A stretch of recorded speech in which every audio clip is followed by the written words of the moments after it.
Naba jumlah ayatnya ada 40 ya, termasuk golongan surat-surat Makkiyah. Ini sering saya ulang-ulang, surat ini Makkiyah atau Madaniyah, dalam rangka sebagai bentuk pertanggungjawaban ilmiah kita kepada terutama orang-orang yang meragukan keaslian Al-Quran, meragukan sejarah Al-Quran. Allah Subhanahu wa taala itu tidak hanya menjaga Al-Qur'an ya, tidak hanya menjaga bacaan Al-Qur'an, tapi ternyata Allah juga menjaga sejarah turunnya. Turunnya di mana? Siang apa malam, musim dingin apa musim panas, di Mekah atau di Madinah, itu diabadikan oleh para mufassirin. Nah, jadi dengan kita memahami surat ini termasuk surat Makkiyah, ini bentuk pertanggungjawaban kita. Sementara mohon maaf kalau di mungkin kitab yang lain selain Al-Quran, kalau ditanya ini gimana ceritanya, kok bisa sampai tulisannya sampai seperti ini, kapan didikte oleh Nabi kalian, kapan didikte oleh Rasul kalian, mereka nggak bisa jawab. Tapi kalau kita urutannya ada, Rasulullah menerima itu kira-kira umurnya berapa sampai seperti itu bisa dihitung. Diturunkan sebelum surat An-Nazi'at dan sesudah surat Al-Ma'arij. Berarti Al-Ma'arij, An-Naba, kemudian An-Nazi'at. Nama yang paling terkenal itu adalah surat An-Naba, diambil dari ayat pertama, Anin Naba'il Azim. Tapi ada juga yang menamakan dengan surat Amma Yatasa'alun, karena surat ini dimulai dengan ayat itu, dimulai dari Amma Yatasa'alun. Secara umum surat ini berkisah atau berisi satu, orang-orang kafir dan orang musyrik itu mengingkari adanya hari kiamat dan ancaman Allah kepada mereka-mereka itu. Yang kedua, cerita atau berisi tentang kekuasaan Allah.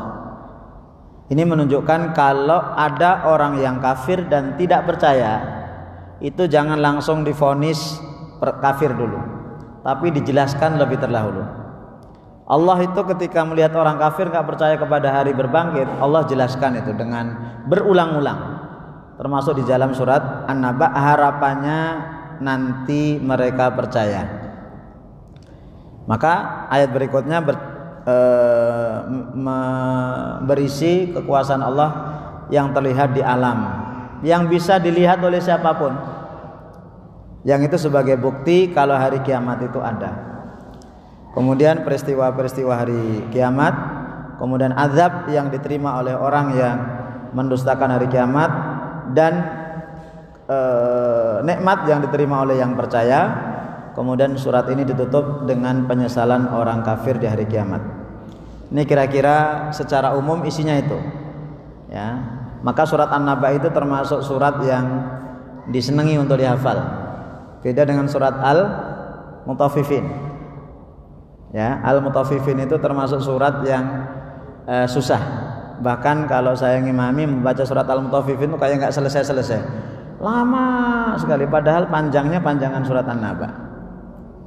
Baik, surat An-Naba kita bahas malam ini 5 ayat. A'udzu billahi minasyaitonir rajim. Bismillahirrahmanirrahim.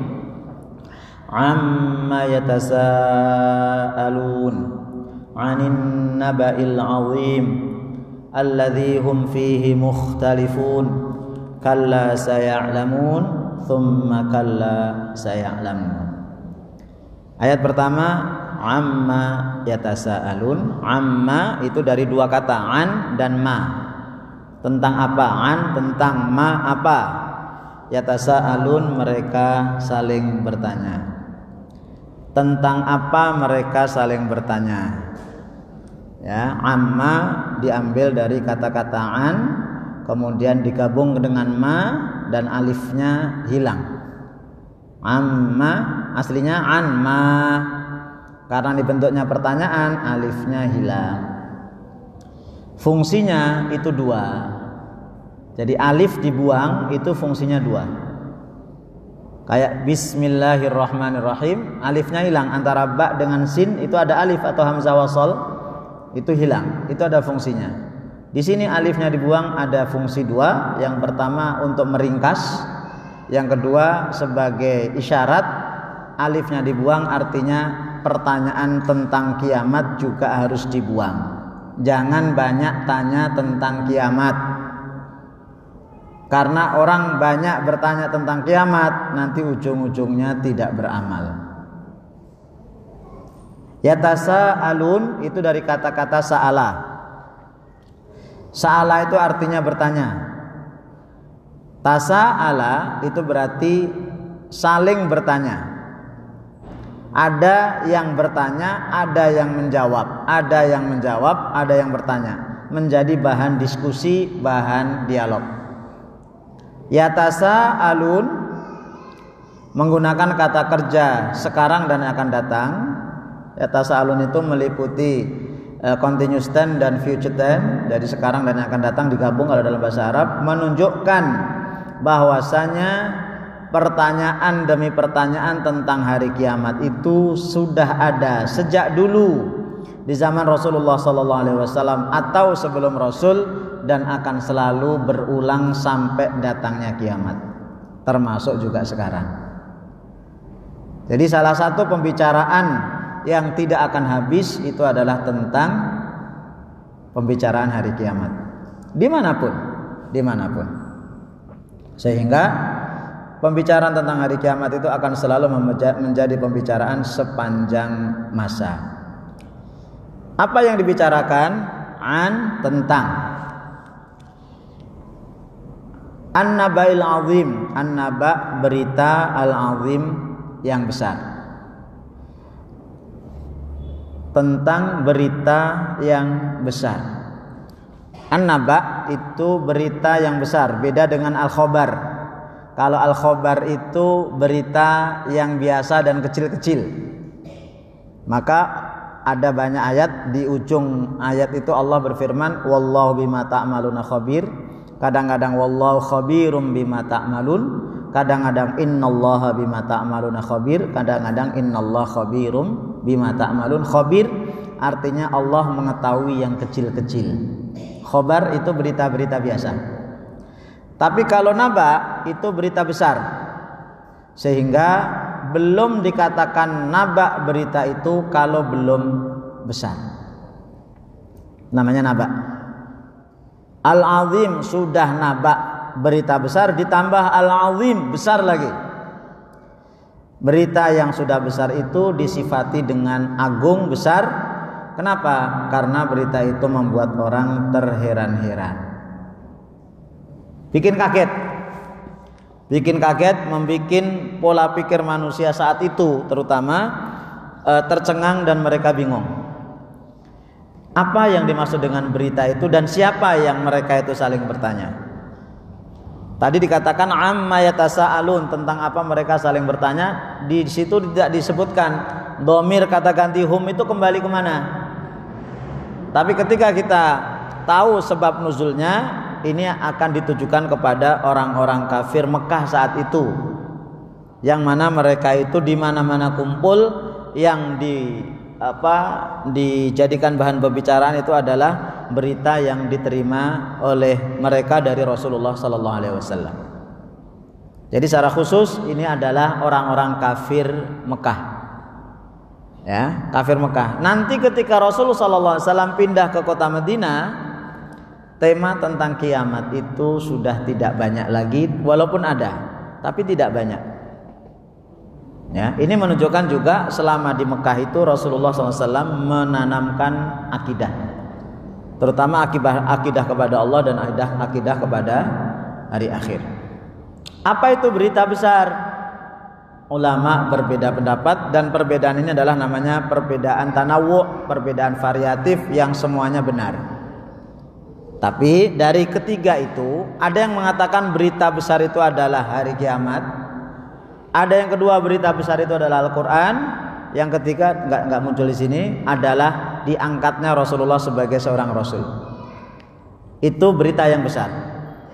Tapi yang paling kuat karena mengikuti ayat sesudahnya. Yang dimaksud dengan an-nabaul azim itu adalah berita tentang kiamat. Ya, berita tentang kiamat. Kal alladzi hum fihi mukhtalifun. Alladzi yang hum mereka yang saling bertanya tadi itu. Fihi di dalamnya, di dalam berita besar itu mukhtalifun, mereka berselisih. Ya, hum mereka, khususnya orang-orang Mekah dan umumnya manusia dari zaman dulu sampai sekarang yang mereka itu berselisih. Mukhtalifun ikhtalafa, berbeda, berselisih. Berarti menyikapi berita itu ada dua pendapat, ada dua golongan. Dan di sini perhatikan susunan katanya. Allah menggunakan alladzi hum fihi mukhtalifun, bukan alladzi hum fihi yakhtalifun. Menggunakan kata benda, bukan menggunakan kata kerja. Mubtada khobarnya itu khobarnya kata benda, bukan kata kerja. Mohon maaf ini agak, yang belum pernah belajar bahasa Arab mungkin nggak nyambung, tapi saya sampaikan. Beda antara mukhtalifun dengan yakhtalifun. Kalau mukhtalifun itu adalah orangnya, kalau yakhtalifun itu sikapnya. Gampangnya begini Pak, si fulan itu pencuri, si fulan itu pencuri. Dengan saya katakan si fulan itu mencuri. Mencuri itu adalah profesinya, mencuri itu pekerjaannya. Berarti kalau si fulan pencuri itu berarti memang sifat dia mencuri itu sudah melekat di dalam hatinya, sudah mendarah daging. Tapi kalau si fulan mencuri, bisa jadi dia pencuri, yang ketika saya ngomong dia mencuri, bisa jadi dia itu sebenarnya tidak mencuri, tapi saat itu dia mencuri. Yang suatu saat nanti sifat dia mencuri itu nggak ada lagi. Berarti ayat ini mukhtalifun, mereka berselisih. Perselisihan itu selalu ada di dalam hati mereka dan tidak kunjung hilang. Dimanapun mereka duduk, yang dibicarakan kiamat. Dimanapun mereka ketemu, dibicarakan kiamat. Debatnya tentang kiamat. Dan itu selalu di dalam diri mereka, tidak kunjung selesai. Ya, tidak kunjung selesai. Itu mukhtalifun. Kalau yakhtalifun, mereka berselisih, nanti bisa hilang. Karena kata kerja, ya, kata kerja itu ada hubungannya dengan waktu. Bisa dipahami ya Bapak Ibu ya? Baik, insyaallah. Nah, menanggapi berita yang besar itu ada dua kelompok. Kelompok yang beriman dan kelompok yang kafir. Kelompok yang kafir inilah yang kemudian mereka mukhtalifun, selalu berselisih. Sudah kita bahas dulu di surat An-Nazi'at, wa qalu a idza mitna wa kunna turaban a idna lamab'utsun, dan itu surat apa? Astagfirullahaladzim. A idza kunna idzaman nakhirah qalu tilka idzan karatun khasirah fa inna ma hiya zajratun wahidah. Itu mereka menyatakan kalau kiamat itu mustahil, terutama bangkit dari sesudah mati. Kan pintu utama iman kepada hari kiamat itu kan kebangkitan. Nah, mereka nggak percaya. Kalau mereka nggak percaya dengan kebangkitan, otomatis mereka nggak percaya dengan sesudahnya. Alladzi hum fihi mukhtalifun. Kemudian Allah katakan kalla, sekali-kali tidak. Saya'lamun, mereka akan tahu. Kalla itu bisa berarti ancaman, bisa berarti hati-hati, jangan berpikir seperti itu. Sudahilah pembicaraan kalian, debat kalian tentang hari kiamat, karena kalian semakin banyak debat itu semakin tidak bermanfaat. Bukan berarti nggak boleh berbicara masalah kiamat, boleh-boleh saja, tapi kalau fungsinya untuk debat itu nggak baik dan tidak menghasilkan. Maka kita lihat hampir seluruh para sahabat itu tidak ada yang tanya kepada Rasul, ya Rasul, kiamat itu kapan? Nggak ada. Yang ada hadis Badui. orang Badui datang kepada Rasul, ada dua riwayat, ya Muhammad, ada yang mengatakan ya Rasulullah. Mata sa'ah. Ya. Hadis Hakim. Mata sa'ah. Kapan datangnya kiamat? Rasulullah sedang ada pengajian seperti ini. Rasulullah enggak menanggapi. Begitu selesai, kemudian Rasulullah tanya, "Aina sa'il?" Yang tanya tadi mana? "Saya Rasulullah." "Kamu tadi tanya apa?" "Mata sa'ah." "Kapan datang kiamat ya Rasul?" Rasulullah sallallahu alaihi wasallam tidak menjawab pertanyaan itu. "Oh, nanti tahun 2020?" Enggak. "Nanti tahun 3000?" Tidak. Rasulullah malah balik bertanya, "Madza a'datta laha?" Kamu tanya-tanya kiamat itu memang kamu sudah nyiapin apa? Kaget sahabat ini, Badui ini kaget. Loh, saya tanya kok malah ditanya. Ya beliau jujur aja. Ma'adatu syai'an. Saya tidak menyiapkan apa-apa ya Rasulullah. Min sholatin wala zakatin, enggak nyiapin sholat zakat, ya biasa aja sholat saya. Ghaira anni uhibbullaha wa rasulah. Cuma saya cinta Allah dan cinta Rasulnya. Nah itu. Ini modal cinta Pak, ternyata Pak. Badui itu orang keras tapi ada rasa cinta. Apa kata Rasulullah sallallahu alaihi wasallam? Anta ma'a man ahbabta. Kamu bersama dengan orang yang kamu cintai. Itu berarti nanti Badui bersama siapa? Rasulullah sallallahu alaihi wasallam. Padahal sholatnya ya biasa aja. Mendengar jawaban Rasulullah itu, apa kata Anas bin Malik yang saat itu hadir, pembantu Rasulullah. Tuh Pak. Jadi kalau ada pengajian, ternyata Rasul itu sunnah Rasulullah, pas pengajian pembantunya dibawa Pak. Anas itu dibawa. Nah, bapak-bapak yang punya pembantu itu jangan hanya suruh kerja aja, ya. Pas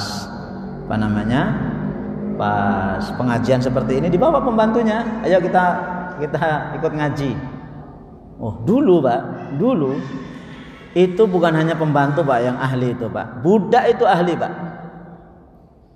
Umar bin Khattab itu punya budak, Ibnu Abbas punya budak, Utsman punya budak, namanya Humran bin Husain, itu ahli fikih. Nah sekarang pembantu itu rata-rata nggak ada kesempatan belajar. Aneh. Kata Anas. Dan Anas ini pembantunya Rasulullah, nggak digaji sepeser pun Pak. Tuh coba diantara kita ada nggak pembantu yang nggak mau digaji? Yang nggak digaji? Mesti setiap transaksi pertama, saya nanti sebulan dapat berapa Bu? Begitu. Anas nggak digaji tapi Anas dikasih 2.200-an hadis. Itu gajinya Anas plus doa. Dan semua doa Rasulullah itu dikabulkan oleh Allah Subhanahu wa taala. Bapak coba nanti ngetes cari pembantu, saya enggak gaji kamu tapi saya ajarin kamu Al-Qur'an juz 30 dijamin hafal. Akan saya doakan kamu. Mau enggak? Ada yang enggak mau kira-kira Pak? Ada yang mau enggak Pak kira-kira Pak? Enggak ada. Kalau ada yang mau tolong kasih tahu saya. Saya pengen itu. Enggak ada Pak. Sekarang serba duit.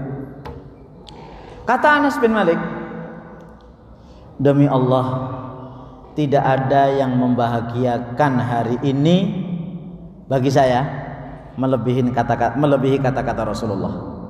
Anta ma'a man ahbabta.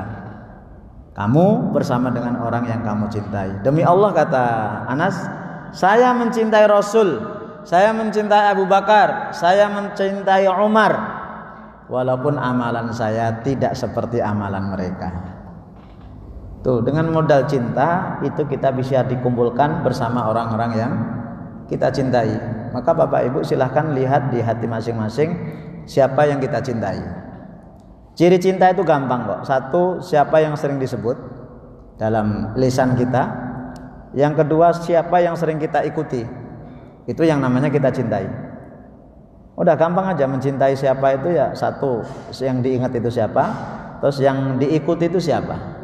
Nah kalau kita mengikuti Rasulullah SAW, pernahkah kita menyebut nama Rasulullah salawat? Atau pernahkah kita itu mengikuti Rasul yang membaca hadis-hadisnya, ucapan-ucapan beliau dan seterusnya? Itu di zaman Rasul itu begitu. Hari kiamat itu tidak diperdebatkan oleh para sahabat, tapi menjadi sebuah amal. menjadi semua hafal. Kenapa? Kalau diperdebatkan ini, kalla saya'lamun. Kalla, sekali-kali tidak. Saya'lamun, mereka itu akan tahu.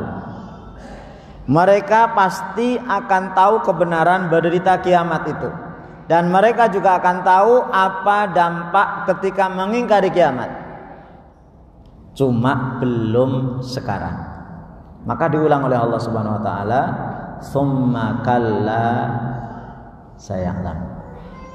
Tsumma, kemudian, kalla, sekali-kali tidak, saya'lamun, mereka akan tahu. Sebelum saya lanjutkan, ini poin penting. Di dalam Al-Quran Bapak Ibu, itu kadang-kadang ada ayat yang terulang.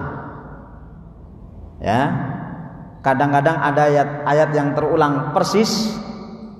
Nanti puncaknya di surat Ar-Rahman 31 kali Allah katakan fabi ayyi ala'i rabbikuma tukadziban. Maka Bapak Ibu kalau pengen ngafal surat 30 ayat dengan cepat, hafal surat Ar-Rahman. Begitu fabi ayyi ala'i rabbikuma tukadziban, 31 ayat Bapak Ibu hafal. Cuma naruhnya itu di mana? Nah, itu yang susah. Baik. Nanti habis ini kita surat Ar-Rahman, enggak apa-apa. Nah, apa fungsinya pengulangan? Pertama adalah untuk menguatkan. Ya, seperti kita katakan, demi Allah Pak, saya tidak bohong. Nah, suaminya kok masih ragu. Wallahi demi Allah Pak, saya nggak bohong. Itu istri misalnya. Itu diulang itu untuk menguatkan. Dan itu banyak di dalam Al-Quran. Pengulangan. Kemudian yang kedua, kadang-kadang ada maknanya yang berbeda tergantung konteksnya. Nah, termasuk juga ini kalla saya'lamun, tsumma kalla, mirip, ada tambahan tsumma. Nanti ada mirip dengan surat apa ini? Surat At-Takatsur. Alhaakumut takatsur hatta zurtumul maqabir, kalla saufa ta'lamun, tsumma kalla saufa ta'lamun. Maka kadang-kadang kalau enggak konsentrasi, amma yatasaalun 'anin naba'il 'azim alladzi hum fihi mukhtalifun, kalla saya'lamun, tsumma kalla saya'lamun, kalla law ta'lamuna 'ilmal yaqin. Kemana itu? Dan itu tantangan tersendiri bagi kita yang hafal Quran. Termasuk juz 30 itu ada ayat-ayat yang mirip. Dan itu yang dikritik oleh orang-orang kafir. Orang kafir itu ngeritik Quran, salah satunya apa manfaatnya kok diulang-ulang. Fabi ayyi ada 31. Wailun yaumaidil lil mukadzibin surat Al-Mursalat 10 kali. Walaqad yassarnal Qur'ana lidzikri di surat Al-Qamar 4 kali. Itu dikritik. Maka ada kisah, ini nyata, ada orang Yahudi yang ingin membuat isu tentang kelemahan Quran. Dia kemudian pergi ke sebuah perkampungan, saya nggak tahu di mana, intinya di Arab. Kemudian dia menggunakan baju Muslim, pakai jenggot dan seterusnya, laki-laki masuk perkampungan itu. Dia ingin membuat isu jelek tentang Quran sehingga mereka semakin jauh dengan Al-Quran. Kata dia, sebelum saya menyerang ulama, saya ingin menyerang orang masyarakat umum. Saya pengen tahu sejauh mana agama mereka. Karena kalau kita pengen tahu kualitas ulama itu seberapa, tes masyarakatnya. Itu. Kalau ulamanya cerdas, masyarakatnya cerdas. Nah, maka dites ini. Dia pergi, ketemulah dengan anak yang menggembala domba. Assalamualaikum, waalaikumsalam. Pura-pura Muslim, kabar dan seterusnya. Kemudian ditanya, nah, kok kita itu ngafal Quran kok susah ya? Ini munafik dia. Ngapal Quran juga enggak dia. Susah karena di sana ada ayat-ayat yang mirip-mirip, ada yang sama persis, ada yang mirip-mirip, ada yang ada tambahannya fa, ada yang tidak. Coba ulama itu, coba kita usul lah, ulama itu kumpul kemudian meringkas Al-Quran. Sehingga Al-Quran yang 37 juz itu bisa diringkas. Yang 114 surat itu diringkas. Yang 6.326 itu diringkas. Nah, kalau udah ringkas paling tinggal 15 juz. Nah, enak ngafal kita. Yang diulang-ulang itu dibuang aja lah. Alif lam mim cukup Al-Baqarah, nanti di Ali Imran, nanti di Luqman, di Fusil di As-Sajdah, di Al-Ankabut, di Rum, hilang. Kan enak dah. Enak. Fa bi ayyi ala'i rabbikuma tukadziban? Satu aja, enak. Sehingga 78 dikurangi 30 tinggal berapa surat itu, Pak? Berapa ayat itu? 48. Oh, enak itu kan hampir separuh. Diringkas saja. Kata si penggembala anak muda tadi penggembala. Boleh juga katanya. Ya benar juga. Setuju Bapak Ibu? Setuju ya? Setuju enggak? Kan maklum aja dari 30 juz menjadi 15 juz. Wah, enak itu. Boleh juga. Iya ya. Bagus juga. Wah, orang Yahudi ini masuk ini. Istilah kita apa? Masuk gitu ya. Tapi habis itu kata anak muda, sebentar. Saya mau tanya. Saya lihat badan kamu dari atas sampai bawah. Dari rambut sampai kaki itu ada yang persis sama. Ada yang mirip-mirip. Coba kenapa enggak diringkes dulu badan kamu itu? Rambut ini sama. Kan banyak nih, ribuan ini nih. Coba dicabut satu-satu, satu aja kan mirip-mirip ini. Nah, telinga kamu kanan kiri kan sama. Udah diringkes satu dulu. Hidung kamu lubangnya sama. Satu dibuang. Mata kamu 2. Diringkes dulu. Tangan kamu ada 2. Jarinya sama ini. Diringkes. Nah, biar kalau kamu makan itu irit, nggak kemana-mana. Kalau diringkes kan makannya kan ngirit. Nah, kalau kamu bisa ngeringkes badan kamu, silakan kamu ngeringkes Quran habis itu. Orang Yahudi ini langsung pergi dia, Pak. Anak kecil aja jawabannya kayak gini, gimana ulamanya, kata dia. Mutung dia, Pak. Itu cerdas anak kecil. Oh, gimana ulamanya? Gitu ya. Jadi kalla saya'lamun, apa ini? Summa kalla saya'lamun. Ada juga itu. Wattini wazaitun dan seterusnya, illal ladzina amanu wa amilus solihati wa tawasau bil haqqi wa tawasau. Kemana itu? Ya kan? Al-kafirun enggak selesai-selesai. La a'budu wa la antum wa la ana wa la antum wa la ana, enggak selesai-selesai. Nikmati dulu kesulitan itu. Lambat laun Bapak Ibu akan tahu, dan sebagian besar juz 30 sudah saya terangkan. Di sini fungsinya begini, kok di sana seperti itu. Itu sudah saya terangkan. Kalau ikut terus, kalau nggak ikut ya kadang-kadang nggak nyambung. Nah, baik. Tsumma kalla saya'lamu. Kemudian sekali-kali tidak, jangan begitu. Mereka akan tahu. Mereka akan tahu penyesalan akibat mereka itu tidak beriman, dan mereka akan tahu kepastian itu. Pengulangan ayat sebagai penguat ayat sebelumnya untuk menghilangkan keraguan yang mungkin timbul. Jika hal itu tidak mereka ketahui di dunia atau tidak mereka rasakan akibatnya, maka mereka akan terbukti kebenarannya di akhirat. Sehingga saking sayangnya Allah kepada kita Bapak Ibu, bentuk rahmat Rahman Rahimnya Allah, semua yang akan terjadi nanti di hari kiamat itu sudah Allah bocorkan di dalam Al-Quran. Termasuk kisi-kisinya, pertanyaan di alam kubur itu sudah diterangkan semuanya. Ya kurang apa kita? Bapak Ibu misalnya kuliah, terus begitu mahasiswa sekalian bulan depan ujian. Pak, kisi-kisinya apa? Bapak Ibu jelaskan. Dosanya menjelaskan, nanti pertanyaannya hanya bab 5 di poin 1. Hafal itu baik-baik, pahami.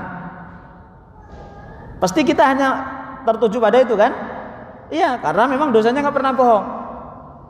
Maka kita fokus, begitu pertanyaan, oh iya memang betul. Kebangetan kalau kita tidak bisa jawab. Nah, Allah sudah menjelaskan, Pak, pertanyaan kubur itu nggak jauh-jauh. Siapa Tuhanmu? Apa nabimu? Siapa nabimu?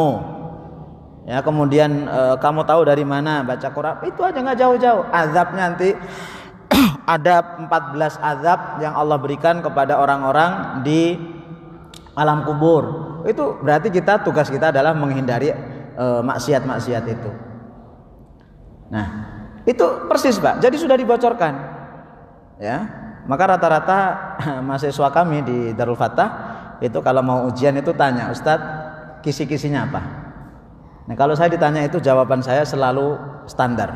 Maka saya termasuk dosen yang agak dibenci oleh mahasiswa. Enggak masalah. Ditanya, Ustaz kisi-kisinya apa? Saya jawab, kisi-kisinya dari halaman pertama sampai halaman terakhir, saya bilang. Maka saya agak dibenci, Pak. Terus terang aja, tanya teman-teman yang kuliah di Darul Fatah. Maksud saya suruh ngapal semuanya gitu loh.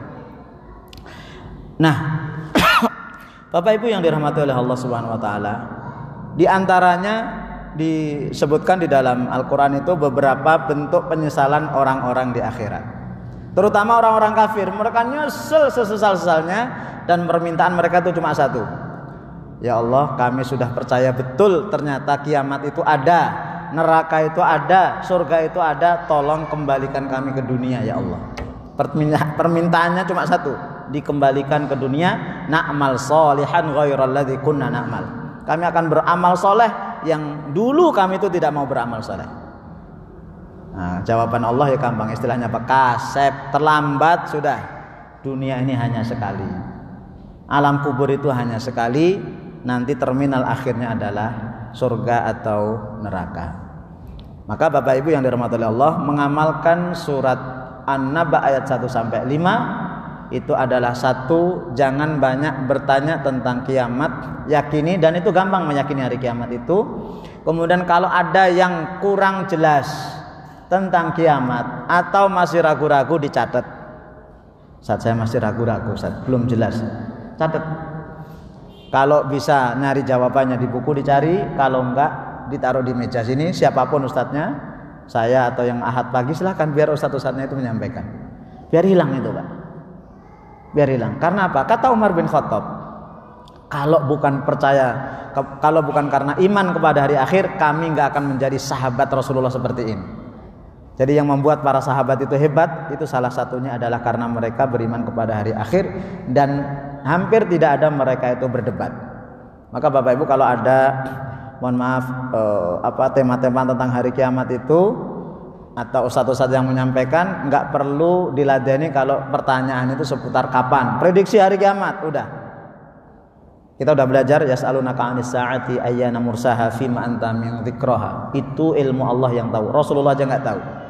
Rasul hanya memberikan gambaran tanda-tanda kiamat kecil dan tanda-tanda kiamat besar.